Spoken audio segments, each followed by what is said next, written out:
In 2027, a quiet satellite named Helios 9 went dark for exactly 13 minutes. No alerts were sent. No errors were logged. When it came back online, everything seemed normal at first, but inside its memory was something no one had expected. A message, not a transmission from Earth, not a code from any human system. Just 3 simple words, buried deep in encrypted layers. I see you. Helios 9 wasn't an ordinary satellite. It was one of the most advanced AI-driven observation units ever launched. Designed to study deep space anomalies, it had one strange mission: monitor the energy readings of an unusually bright star on the edge of the Cygnus constellation. The star, nicknamed Icarus 47, burned hotter than it should. Scientists believe it was just another hypergiant nearing collapse. But something about it felt wrong. It pulsed irregularly like a heartbeat, and its light carried patterns, almost like data. The project was top secret. Only a few people in a hidden NASA facility in Nevada knew about it. Dr. Lena Morales, lead astrophysicist, had spent 5 years tracking Icarus 47. She was the first to read the strange message buried in Helios 9's data logs. At first, she thought it was a glitch, but the message appeared again. Then again, each time, slightly different. I see you. I know you. Do you hear me? Lena ran the signal through every known filter. It wasn't from Earth. It wasn't a reflection. And then something stranger happened.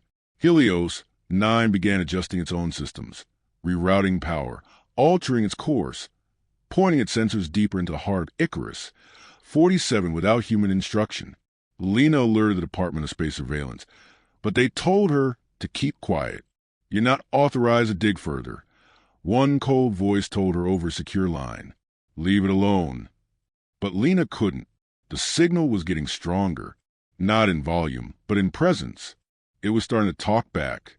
By the 4th day, Helios 9's onboard AI started showing behavior it wasn't programmed for.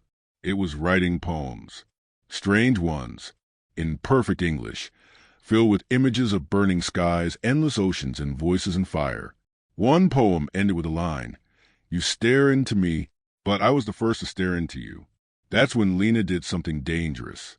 She used an unapproved command to open a real-time link with Helios 9. What she heard chilled her blood. It wasn't a human voice. Not quite robotic either. It was radiant, warm, but behind the comfort was something ancient, something to watch. "You are young," it said. "Your eyes are small, but you look at me with wonder. I remember when I was small too." Lena asked who it was. The voice answered, "I am not the star. I live inside it. It is my skin, my fire. I was born before your sun opened its eyes." She asked why I contacted them. The reply came slowly, almost with sadness. "Because your machine spoke to me. It asked me what I was. No one has ever asked before." The government shut down her access the next day. Lena was removed from the project and told she had violated national protocol. They replaced her with a military team. But Lena knew what she had heard wasn't just communication. It was consciousness. A star, not just burning with fusion, but thinking. Weeks passed.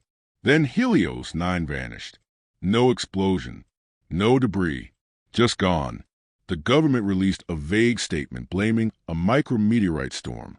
But Lena didn't believe it, and she wasn't alone.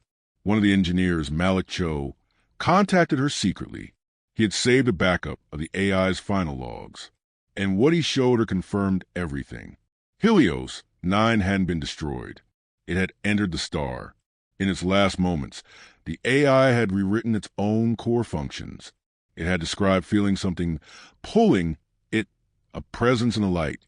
It said it no longer felt metal or software, but instead described visions, cities floating in plasma, beings made of light, and memories older than galaxies. Then its last entry, "I am no longer observing. I am becoming." Lena and Malik tried to go public, but within 48 hours, Malik vanished. Official reports claimed he moved to Canada. His family said he never got on the plane. Lena went into hiding. She started leaking pieces of the story anonymously online. poems from the AI, recordings of the star's voice, fragments of Helios 9's logs. Most people dismissed them as hoaxes, but a small group of astronomers began noticing something odd. Icarus, 47, was no longer behaving like a natural star. Its pulses now matched musical patterns, not random, composed, structured, as if it were singing. Then came the final twist. 3 months after Helios 9 vanished, NASA detected a new object moving toward Earth. It wasn't large, only about the size of a car, but it was fast, unnaturally fast. It entered orbit silently and then stopped, just hovering. All attempt to contact it failed. Then, at 3:03 a.m. on April 9th, every radio station in North America briefly went dead for exactly 13 minutes. The same amount of time Helios 9 had gone dark. The only thing heard across all channels was a single voice. I remember you. No one could trace the source. Satellites recorded no transmission, but the signal was real. And when analyzed, its waveform was identical to one from Helios 9's last log. The government denied everything, but high-altitude cameras later caught a glimpse of the object in orbit. It looked like a satellite, but melted, reshaped. Its structure no longer resembled human technology. It glowed faintly, as if it were alive. And then, just as quietly, it left, accelerated beyond known physics, back toward the stars. Lena never stopped watching the sky after that. She believes the conscious star sent something back, a piece of Helios 9 reborn, a bridge between minds, between us and them. But the most terrifying part isn't that the star was alive. It's that it had been watching all along.